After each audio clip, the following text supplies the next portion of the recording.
I'd like to thank our very top sponsors, Anders Berge Christensen, Fergus Ryan, and Dean Anthony for making this show possible. This evening we'll be talking about every painter's wet dream, staying in Italy for a year, studying Masterworks in the collections. The Baroque, antique sculptures, and the frescoes of Pompeii. How has it all influenced tonight's guest? She embraces androgynity, clichés, and does not paint self-portraits for therapy. Helene Knoop, welcome to the Clio Palace. Thank you. I think we'll start this off with something I normally do in the middle of the conversation, a question from the audience. How is it to work with Odd Nerdrum? I used to work with Nerdrum for 20 years ago, and I think it was fantastic. It made a very good entrance for me into becoming a painter, and I have learned so much of him. Everything from technique, of course, but music, literature, history. Yeah. And yes. And because I remember I was the student at the time, and you were a student together with me at the last 2 years, right? Mm-hmm. Yeah, yeah. And I think we packed out everything from the studio in Oslo and all of that. Yeah. Well, at least helped. Yeah. Yeah. But that's an interesting question. Now, you talked about literature, music, all these things around it. I talked with Stefan Bolter about that.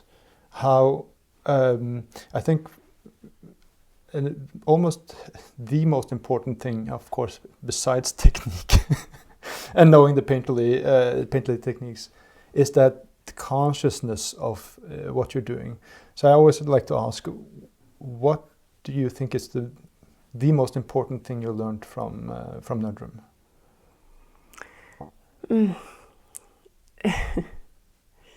I think it's not to kind of give up until you reach your goal. When you want to achieve something in your painting, and you have to believe in your theme. Yeah. Yeah. And it's like if you see him still struggle with the painting, you understand it's not a quick fix. Right. You have to really work with your painting. Yeah, because I think coming there, I mean, if I can only speak for myself, there's so many things you just sort of feel because that's the general culture of the time, and then you come there and you get sort of wake-up calls all the time. And I remember, I think the first time I visited before I started a student, he was working on what's it called? The old man, the male stripper, had these two figures on each side. And then I visited like half a year later, and he had sanded down and painted over two of the figures that were finished.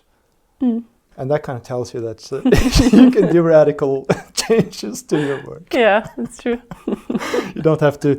I mean, I think at least for my sake, I had this idea that the real master knows what to do, and he just goes and does it from A to Z, and it's finished, right? But of course, we see Nerdrum work; it's going there and back and around, and it goes a bit like that. So. Yeah. But I think the main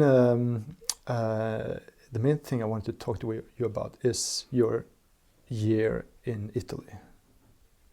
And I don't know, we can go anywhere you want with that. How did it all come about? Maybe we should just start there.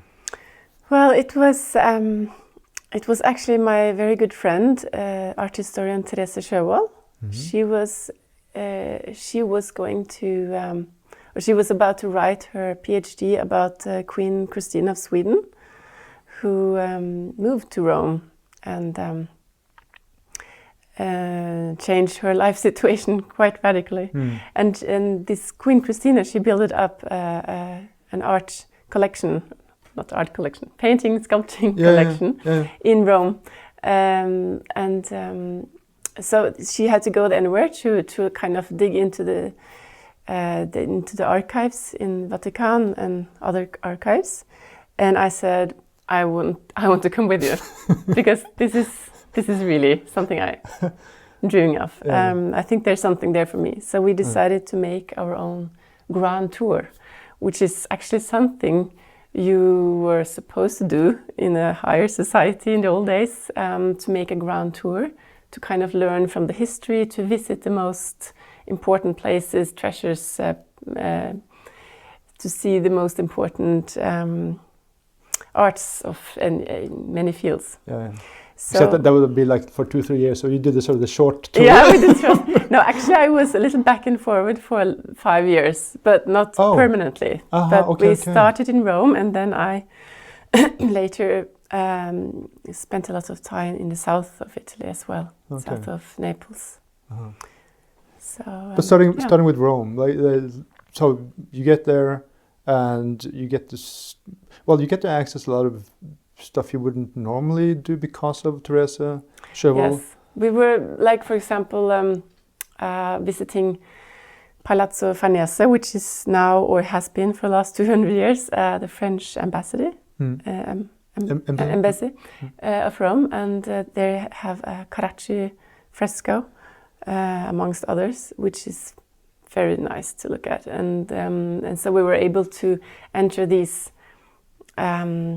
palazzes and also other hidden collections and gardens which were in private use. So and then they open up sometimes if you are like a PhD student, or if you're an art historian, or if you're somehow professional interested and not just a and you could tourist. get into that through Teresa. Yes. There was no problem. Yeah. So we had like a list every day what we're going to see. Of course, we always went through our churches.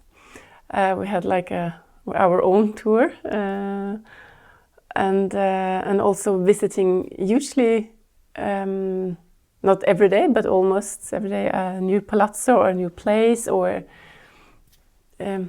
trying to find treasures, and also because of Teresa's work, we of course looked a lot about where Queen Christina, her former collection, it's like spread, and she had to kind of collect it back again. Okay. But did you like, how would you arrange your actual day? I mean, I guess you got to work a bit as well, or just walking around. Where we had like visiting. We started the day with visiting, and then you're quite exhausted. That's what you do in Rome, right? No, but we became quite good at it, because we knew when to avoid like tourist tracks, and to go, like, for example, if you want to visit the Vatican, don't stand there at 7 in the morning. You have to go there 2 to 3 in the afternoon, because then they close at 3:30, and there's no queue, and you just go directly to what you're going to see, not look at everything. And then you go out again. So literally you show up 5 minutes to 3. Kind of, yeah, before closing time, and just go directly, and they can't, you're able to go through, but they don't let other people in after that. So because I had some weird experience there taking some students. We went into where you get the tickets, but then we were told to go out and wait by some stairs, and we were going to someone who was going to contact us with some tickets or whatever. Yeah. It seemed like some mafia thing. It was the weirdest thing ever. Yeah. But okay, so you first morning visit, and we usually did this in the morning, as from the Vatican in the evening or in the afternoon, and beside of visiting a lot of palazzos and have our own grand tour, we were actually cooking a lot. Not going out in restaurants, but Teresa, she bought like a big cooking recipe book in Italian, because this is also something we were supposed to learn Italian and cook in Italian. So we were like really going in the depths of in every ways. And then also of course I worked. I was in the beginning I was copying Caravaggio painting Narcissus, which is in the Barberini Palazzo. Oh, yeah.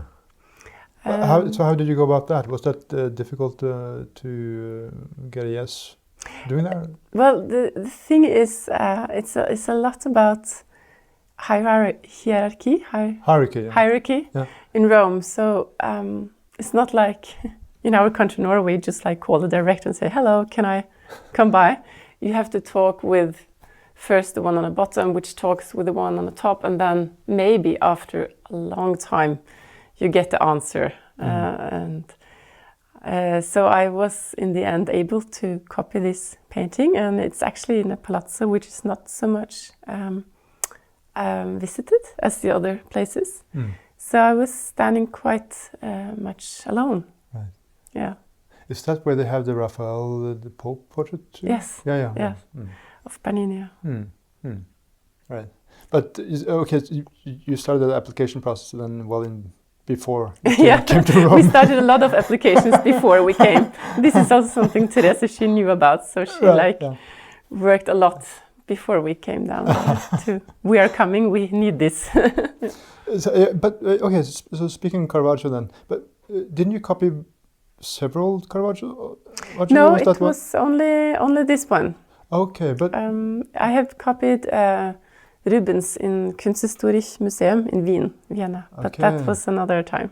But that's interesting. So what did you learn from?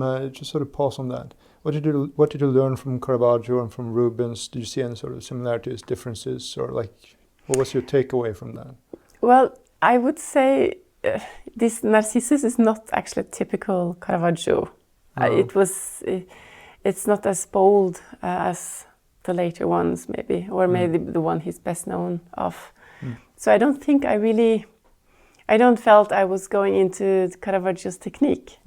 But copying in general is very good because you have to somehow put away the way you usually paint and try to adopt the method, the painting you see in front of you are made.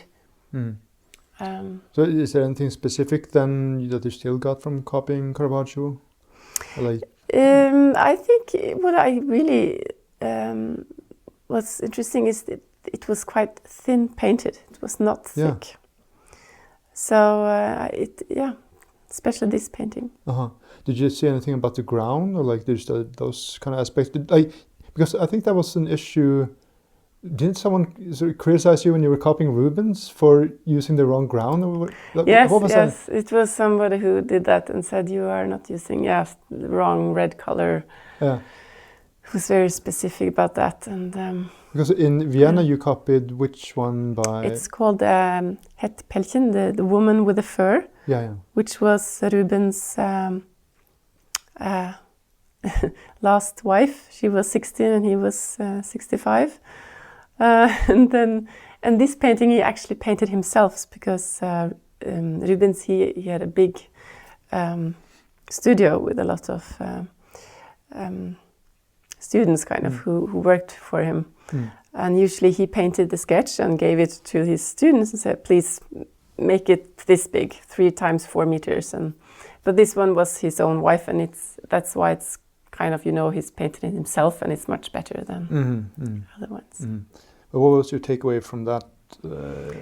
Anything specific you noticed? Yeah, I think what I struggled with was two things actually. One thing is today's museum is very nice, light lit up, but it's difficult to see your own paintings. Okay. But other than that, glare and a lot of reflection. It's so dark you can't really see your color. Okay. It's nice to see the painting, but what I kind of found out that I was trying to find the same skin color as he has, because that's typical for Rubens. It's a very precise way to paint skin. It's like here you have the flesh color, and then you have the highlight, and you have the green. Yes, so very local color, like directly added. Yeah. Right. Yeah. I mean, or did it work in layers in the sense of sort of planning more different layers? Was it more sort of from A to C? Kind of, yes. Kind of from A to C. Yeah. Because I was thinking I actually should copy Titian, which is my favorite painter, which is also in Kunsthistorisches Museum. The Nymph and Shepherd. The Nymph and Shepherd, amongst many paintings there. But it's like, I don't think it's possible to copy it, because I knew it was so many layers. But it would have to be some kind of a study to just sort of go more into it and discover some things without really expecting to make a copy. It's a study, not a copy. It would, in that case, I think it would be. Did you see? Speaking of that one, did you see that? That was before it was cleaned, wasn't it? Nymph and Shepherd. I think I've seen it both before and after. Yes. Yeah, but when you copied it, no, when you were there copying Rubens, I mean. It was already cleaned. Yes. Okay, yeah, because that freaked me out.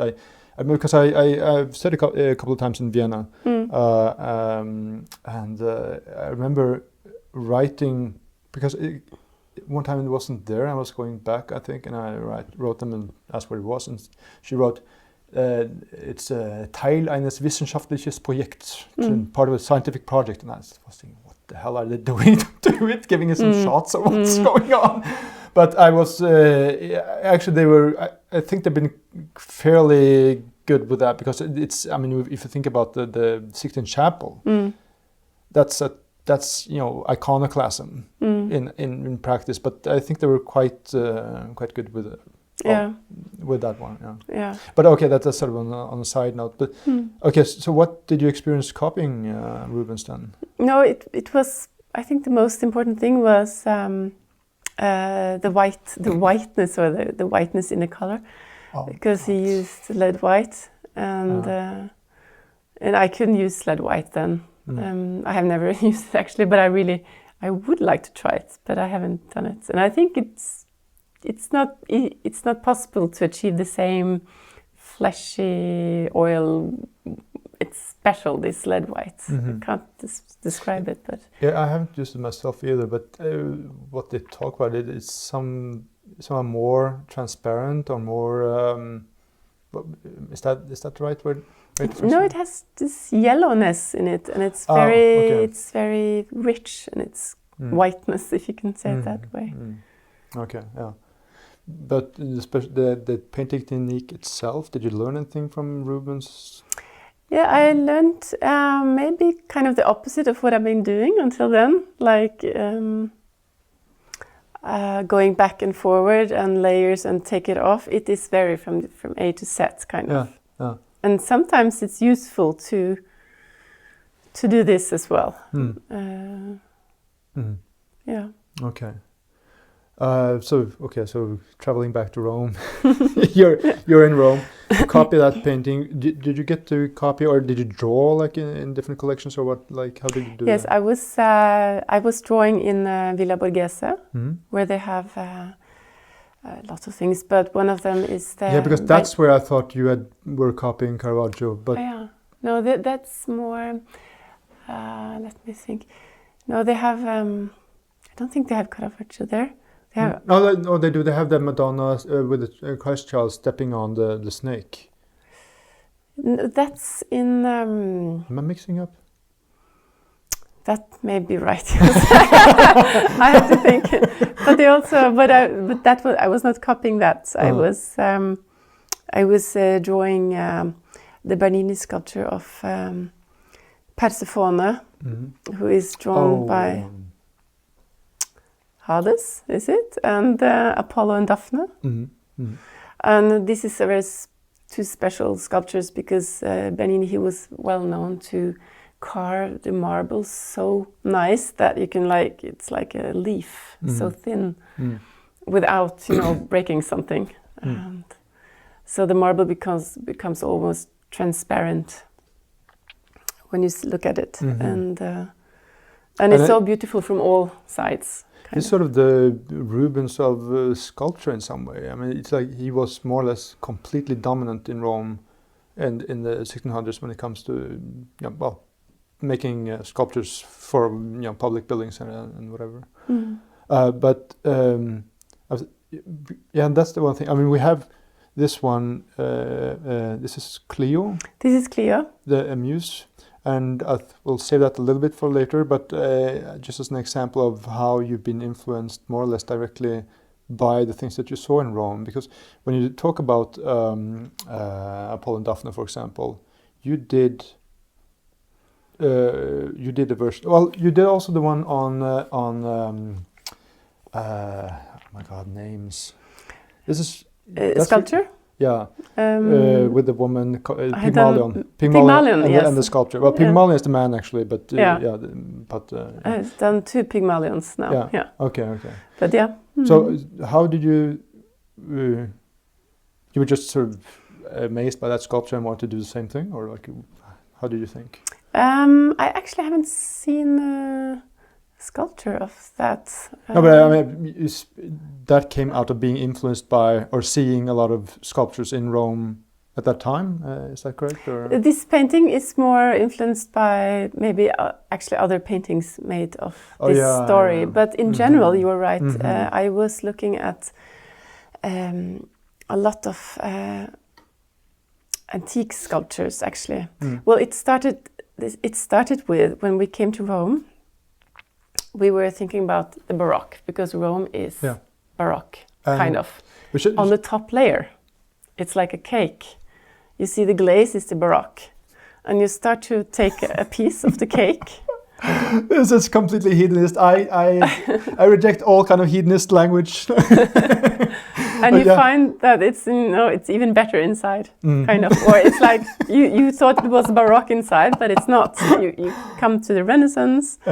And you dig further behind. Right.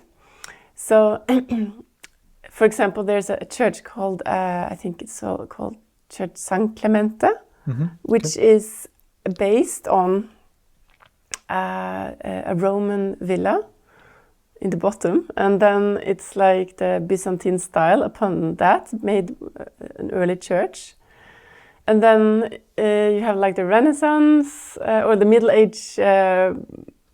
Not so interesting, some sculptures, and then you have all the way up to the Baroque, of course, inside one church. Okay. So, and this is actually, many churches are built this way, so the facade is usually Baroque, and behind it's all the way down to the crypt. You can like go further back in history. And it was the same thing about sculptures. I was coming to Rome because I was interested in Caravaggio, for example. And I looked a lot on Caravaggio. But then I also a part of it was actually, I wasn't aware it was so many sculptures, especially in the Vatican. You have a huge collection. Yeah. They have a huge collection of everything, but a lot of antique sculptures. And for me, this was, they were like, what do you call it? Fulfilled. They were like the perfect examples of human body, compositions, expressions. Movement, yeah. So I kind of have taken a lot of antique sculptures and also, what do you call it, sculptures based on antique ideas made by all the way up to Canova and made paintings out of them.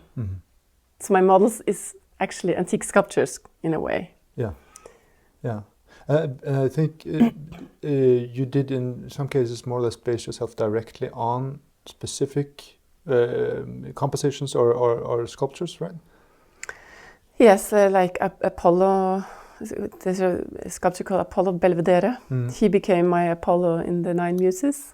And all of the 9 Muses are based on, not fresco, but what do you call it, friezes? Painting, sculpture friezes, and as well as small terracotta figurines of muses, because the muses were, it's known from the antiques, so they made small sculptures of them. But, just to understand you correctly, that you saw small friezes in the Vatican, and that inspired you, or? I saw I saw the directly sculptures of muses, but more like small ones, like figurines, like this one, terracotta. Some of them can be. And on like as a relief, relief. That's a relief. That's a sculpturing relief. Have you seen those? Part of other bigger tombs and things like this. Yeah, and that's one thing I noticed also by speaking of that, how you can find treasures in sort of small sort of miniatures or smaller things. I remember when I studied at the same time as you, that Odd Nerdrum was looking at these sort of small images around icons, small scenes around icons. They could find not specific subjects, but ways of sort of posing figures next to like each a other. Cartoon. Yeah. Exactly. Yeah, it's a cartoon. Yeah. And I think that's also the fundament, or the similarity between all these things, that you need to know the rhythm of the figures and how they relate to each other, so that you can tell the story in the best possible way. But you mentioned the muses. You're interested of the muses. Maybe we should devote some time to the muses. Just what it is, and like where you saw them, and what specifically, why you wanted to do it. Because you've done a series of.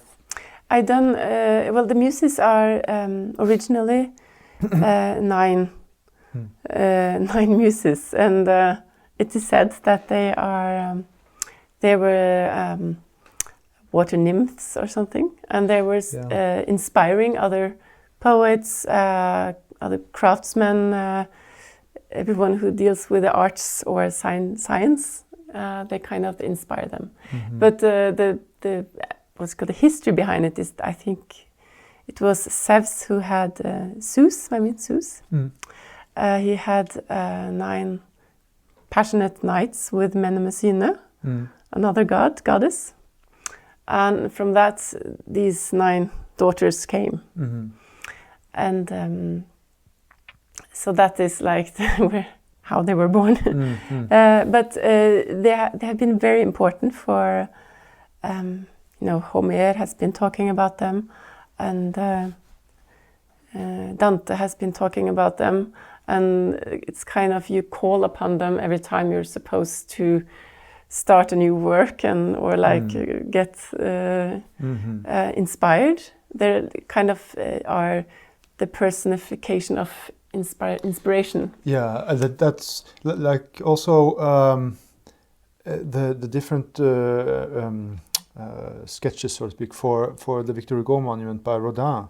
You see these muses sort of whispering in his ear, and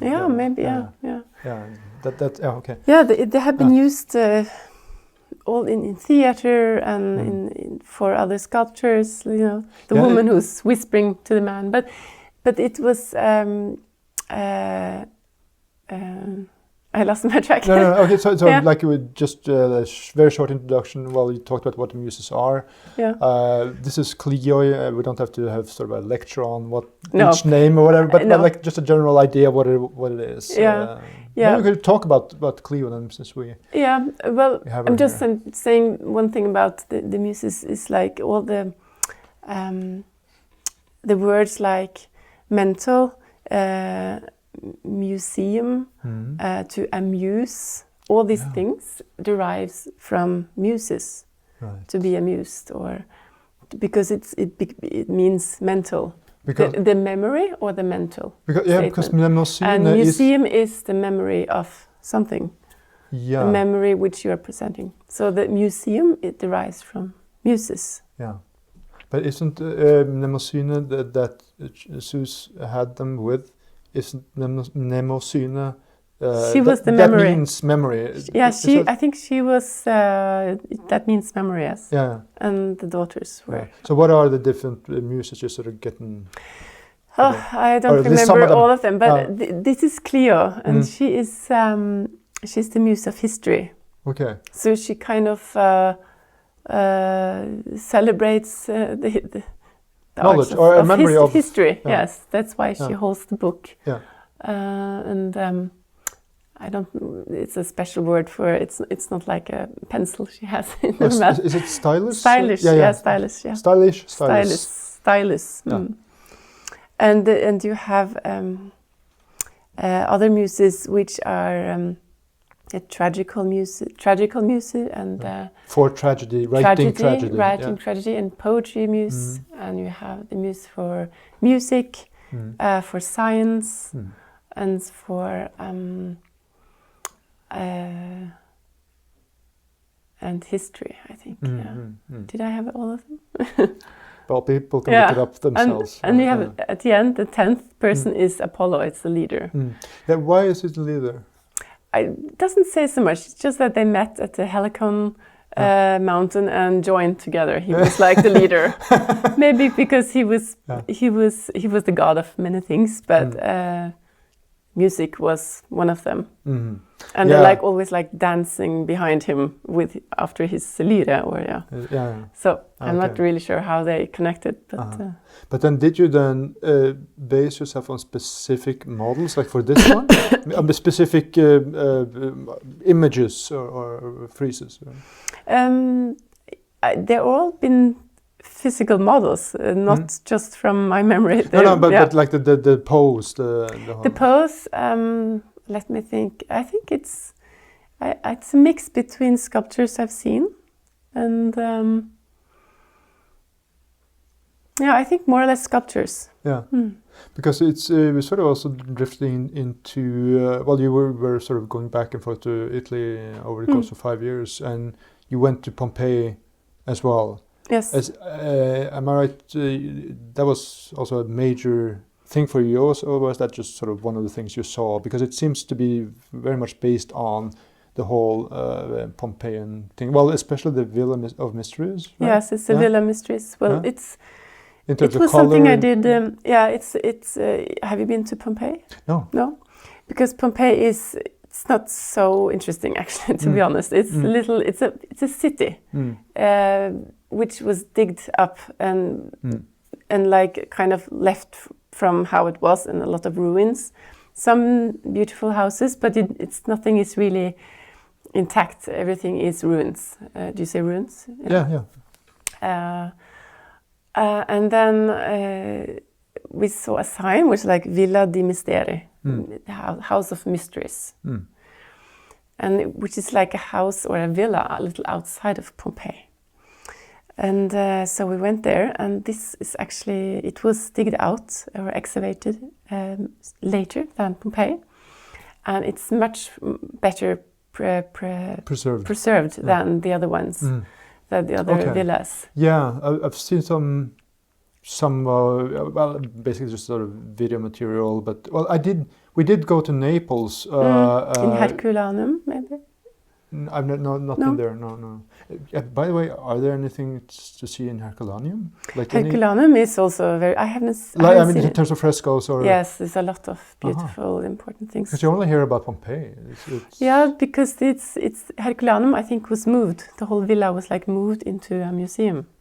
Not sure, but I think so. But Pompeii is where it used to be. Oh, it's like you go to the city of Pompeii. Oh. Okay. Yeah, okay. Anyway, so you go to the Villa Mystery. Yeah, the Villa of Mysteries, and this is used to belong to, I believe, a rich person. I think it was a woman who owned this villa, and she was, or to say that it was especially one room with this fresco, which is mostly in these colors, as you see here, this Zinnober red, the green, and it was a lot of black and white, very strong contrasts to each other. But it belonged to a woman who, I think, like many other at that time, was devoted to a cult where they, hyllet to praised Dionysos. Okay, yeah. The god of worshipped the god of wine. Oh. So this fresco is kind of devoted to Dionysos, and it's like a wedding where he's part of it, and there's different things happening. It's quite interesting to look at it. It's quite how do you fantasy-like. But that raises the question of this. Well, you have that. It goes like across 2 or 3 walls, like. It's a whole room. Yeah. It's a whole room, which is it's like a living room, and it's from top to bottom. The fresco fills all the walls, and so you're like surrounded with them, and they are full size. So the persons are in full size. Yeah. I was thinking about. I mean, you mentioned. you mentioned that Apollo figure in the Vatican, and that's made by Leocaris, who was one of the prime sculptors making the original mausoleum, which is the reason for the term mausoleum, for the king Mausolus and his wife. And you have Leocaris frieze in the British Museum. And I want to hear what you thought about that, this whole idea of getting a rhythm to flow, connecting different figures. Because Leocaris is just a master at that, and you see it, of course, also in the Parthenon marbles in the British Museum. Did you think about that when it came to the Villa Mystery, like how one figure can sort of, the energy of one figure continues in another? I just thought of it right now. I just wanted to hear. When I was in the Villa Mysteries. Yeah. What concerned you the most? Yeah, I don't think really I thought so much about the movement actually, because somehow fresco is a very nice technique, but I think it lacks actually the possibility that you can make these movements. You're not so free to do whatever you want in a fresco style, because you have to be very aware of how you make it, in which layer. It's like when you paint it, it's like the painting is locked in to the stucco, so it's like it dries immediately. Of course, you can add movement, but they're a little stiff actually. But the colors are so not so strong. They're more they're strong in its way, but they are soft, so it's a movement without the people in the frieze are having any movement, if you know what I mean. It's like because what I was thinking about it's the difference between watching a YouTube video from there and being there. But like in the beginning there, where this woman sort of comes from the door. And what I was getting at is one thing that struck me, at least, when looking at Leocaris, looking at the Parthenon frieze, is that, like in the Parthenon frieze, you have the horses, then you have the whole procession there. Yes. And they're calm in the beginning, and then you get more movement, and you have the horse rearing, and it calms down, there's a figure stopping them, and then you get more calm figures after that thing. So you have the different figures being in some way the same figure at different stages of movement. So not that it seems like they're really sort of rushing along, but sort of that they are connected through sort of being like this typical things you would see from the 19th century early photography. You see the figure running, being photographed. You see it's moving as it goes along. But okay. So what interested you the most, or struck you the most with the frescoes of Pompeii? Oh well, it's especially the Villa Mystery. I think it was the colors mostly, and also them. They are full size, so you feel very. They are like they're there in real. It's not just like a far away painting of something nice. Colorful. It's like you had the feeling that there has been really some people here doing these paintings, and you feel very near, kind of, if that explains it. And also, in compared to other fresco, these are very shiny. I think they use some kind of wax. Yeah. At the end, to sort of seal part it. of it, like a beeswax. Yeah. So they are very shiny. So, they looked more juicy than other frescoes. But that's a solid argument for the fresco technique. I mean, when you can survive a pyroclastic stream and a volcanic eruption, it's like maybe I should start doing frescoes. Yeah, they are actually. That's a good idea. But did you see those in Naples at the Archaeological Museum? No, I actually haven't seen it. But because I saw, that's one thing I wanted to mention that struck me when we were there doing the Hunt of Odd Nerdrum documentary. Especially one scene, and of course they've been really worn down, so it's sort of like a late Titian technique. And I remember one image, you know the sick child by Munch. You have those hands there that are almost not drawn at all. It's just like what's going on here. I think Odd calls, especially one hand there, calls it like a pig's foot or whatever. Pig's foot, okay, yeah. So, because it doesn't look like hand. It's like don't learn hands from monkey. At least not that hand. But anyway, that extremely sober sort of gray reddish tone against something of the same value, which is more greenish. So you get that extremely sensitive and very, very rich complementary contrast. And I saw, looking at that fresco being damaged, it was like seeing something that Munch could have made. That was an amazing thing. And I remember also, just think about what you can learn from that. It's like that was one sort of confirmation, although that was not intended when it was made. But then I remember one thing that really struck me. It was a scene where there's a woman. This is in the museum in Naples. There's a woman reclining on this what do you call it? Chaise alone. This is sort of sofa thing, and there's I think like a soldier. Well, how is it? Like if you're seeing it, if you're watching it, he's here and she's reclining here. He's coming in from the entrance there, and it was the whole middle of it was quite scraped down, so it was obviously much more clear in the forms. But the way it appeared was just striking, because the most important thing was the light coming down here on the floor and on the feet, and everything was just sort of in this sort of more mysterious shadow. And I was thinking, wow, when you can do that. Because it worked. It wasn't like some romance of the ruins. It really worked. That you can have some little bit of light down there, and you can have the figures totally in shadow, and they were the most important things still. And this was a fresco? Yeah. Okay. But I think those were taken from Pompeii, but it might have been Herculaneum. Yes, probably, yeah. There are some moved to museums. But did you talked to me once about when we were planning this conversation, that you were thinking about doing a fresco course. Yes, to attending a fresco course. Yeah. I was supposed to be doing that, but then came Corona, and I wasn't able to travel. I was going to attend a course in Sardinia, but I haven't been there yet. Right. Okay.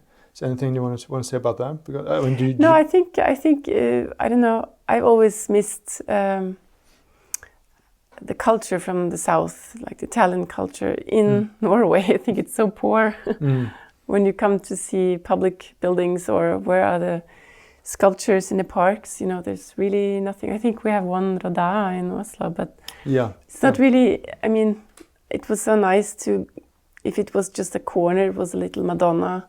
If you're entering the police station, it was a fresco. It's like going to the park. It was a nice goddess looking down at you. So I kind of had this idea. I wanted to bring the fresco here.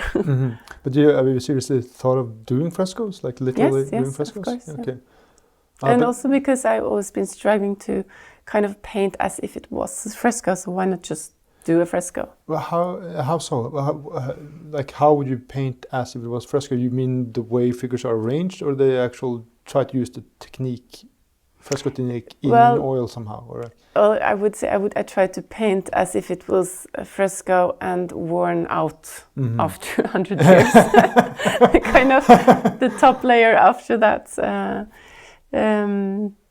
which is actually nicer than it when it's new. Yeah. So I mean, that's what I mean as a fresco. Yeah, it's strange how that reoccurs.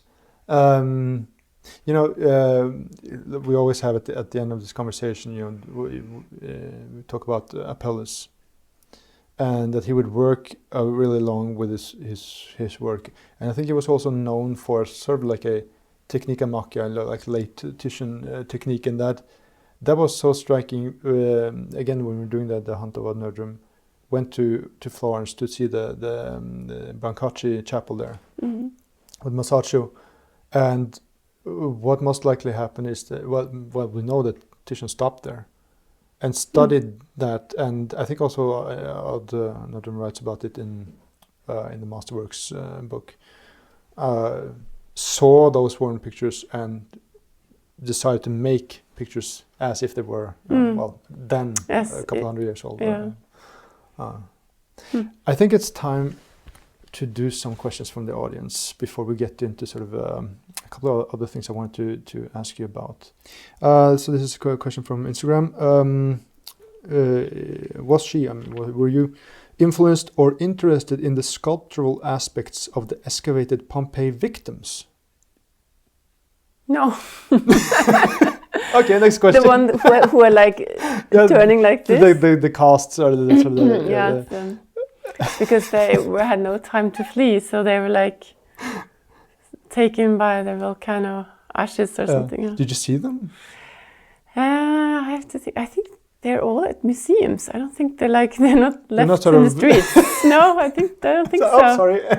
I have to memorize. I don't think I really see. But that was not. I think someone is like if there's something into the wall, but no, I don't really remember that. No, you weren't concerned with that. So yeah. No. Because I've seen one thing that was really a shocking image. They were conserving these casts, basically plaster casts, and there's an older man, and he's carrying this 2-3-year-old boy, and it just becomes that was really impressed itself upon him because he's carrying this dead boy. It was because some of these plaster casts are amazingly detailed. Like in that moment they were caught. They had no time to flee. Yeah, because they came so quick. I remember when I was living in Iceland, I talked to a Canadian studying volcanology, or what do you call it? Yeah. And he talks about this, how that. Well, I'm on thin ice. I guess that's a pyroclastic storm, just sort of dust that's burning hot and just sort of boils or burns you. It's just around you all at once, so you get the expression of the face even. It's just amazing. Yeah. I've wanted to bring my children to see that. Here's another one, quite general question. What needs to be done to master painting? One sentence. What needs to be done to master paintings? Well, to master, I understand the question as what needs to be done to master the craft of painting. I think perhaps, I guess it's sort of a similar thing that we were talking about in the beginning, like what is the most important thing you need to understand so that... Well, I think first of all, you have to practice a lot with your handcraft. You have to master the handcraft. And when you do that, you are able to tell the story through your handcraft. And also to be, what you're telling is something you have to be interested in. So what you're painting is something you yourself have to find interest in. There has to be a desire for the motif. A desire, passion for it. So we endure working with that shit. So you really because it's hard work. Would love it to work out, So it's like handcraft and of course the motif that you believe in it yourself, or not believe in it, but you burn for it. Is there anything you would like to add on the whole idea of the muses, or learning from Greek sculpture, or learning from how you study these things and you try to make it? You get into sort of art cliches, your own. Your own. Like how do you use it? Yeah, for me it was very deliberating. That one thing is that all the stories with the gods. Liberating. Yeah. With the gods and goddesses. And how so liberating do you mean? No, it's because these stories are from over 2,000. They're more than 2,000 years old. Yeah. And I feel very close to them, kind of. It's like, it's not, I think of them as 2,000 years old. They're very amusing, they're very interesting, and it's like philosophical as well. So, and also the way they created paintings and scenes, it's more crazy kind of, and then what I have done. So it's like, I feel very conservative compared to these frescoes I saw then. And for me it was like, big step back, but really like, okay, look at all what has been done, and now I have to myself paint something which is as good as this.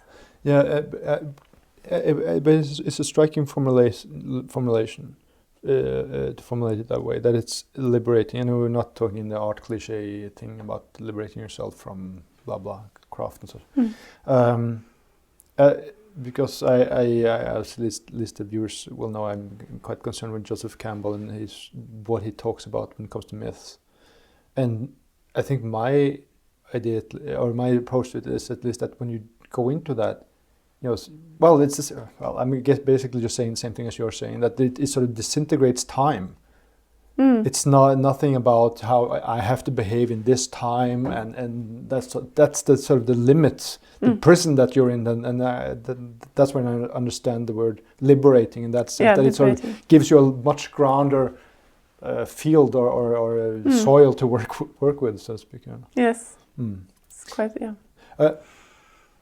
Next topic I wanted to talk with you about, because there's an interview with you on your website in Norwegian, or is it in English too? I think it's in Norwegian. But you said something there about androgynity. Speaking of a self-portrait, and I think we can link to your website so people can find that self-portrait that you talk about there. Maybe we could talk about that first, because there's something in these Greco-Roman collections or the sculptures about the hermaphrodite or the androgynity that I think was really, really interesting that you highlighted in that interview. So first and foremost, your self-portrait. The self-portrait with a pipe. Yeah. Is that, that was well, the short story behind it is that back to Rome, we lived in an apartment which was also set quite back in time. It was as if somebody has left the apartment in the 50s. And so the real old days. Even this, it smelled like oh my God, in the wrong way. Okay, yeah. In this apartment, it was two things. It was many things, but amongst all them, two things. It was a big cabinet with a lot of pipes. Like, he is probably the man who used to live there, had a collection with pipes. Everything from the small one to like the big one, which like hanging down here and with a little lock on it. And I was fascinated by these pipes. And it was also it had a little office, a little library and office. And in this office, it was a small photo of Umberto Nobile. He was the flight captain of the call it Zeppelin. Do you call it Zeppelin? Yeah. Which was named Norge. He was together with Amundsen doing this trip with this Zeppelin over the North Pole, I think. Anyway, so I thought it was funny that this Umberto Nobile photo was there. It was very strict with like a military suit. And it was probably dedicated to the person who used to live in this apartment. They kind of knew each other. Or maybe the father of the person. Yeah, well. Yeah. So it was, and I was going to start a new self-portrait. So I, I had like Umberto Nobile here and the pipes, and it's like, okay, what can we do about this? This is how self-portraits sometimes I made. Yeah. And so it became quite masculine self-portrait with a uniform and a pipe. Yeah, because if you remember, can you repeat the points that you made in that interview? Because I thought that was really to the point. You were talking about why it should be sort of, well, not necessarily androgen, but sort of more, not strictly masculine, not strictly feminine. Yes, well, it becomes maybe boring if a man is very masculine and a woman is just beautiful in a painting. It's like they have to adopt something of each other to become more real, kind of. Because I think many people are a little mix, even if we are man and woman. This little crossover is sometimes interesting and makes the character more interesting, I think.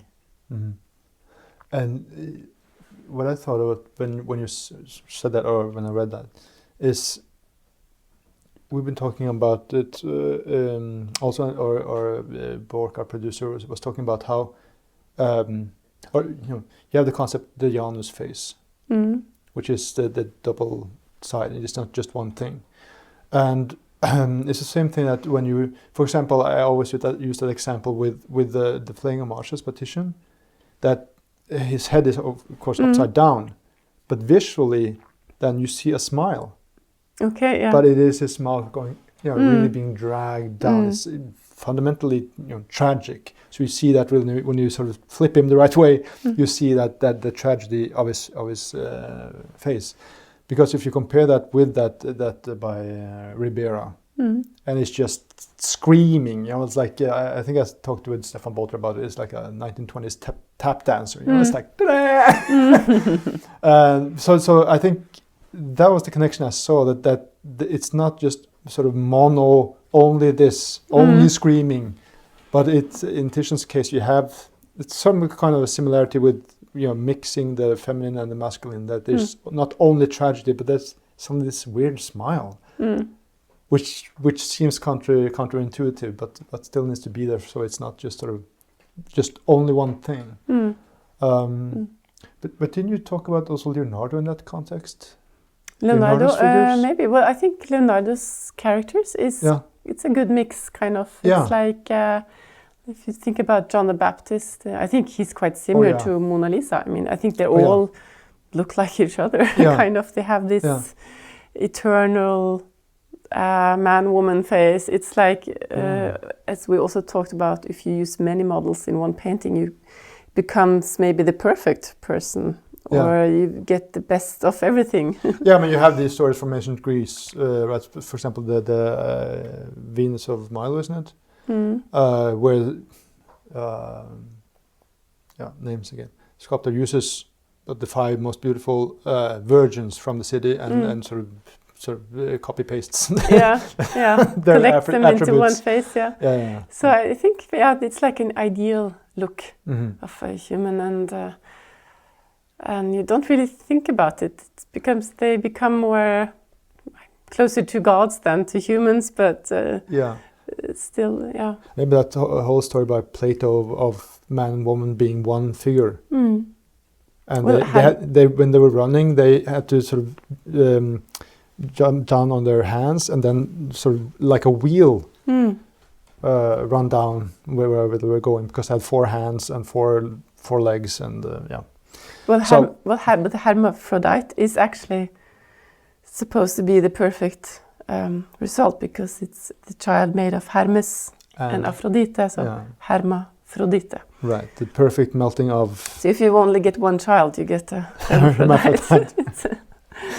But another thing you mentioned in that article, that interview, was this thing about clichés. Clichés, yeah. Clichés are often true. So that's why you don't shun away from them.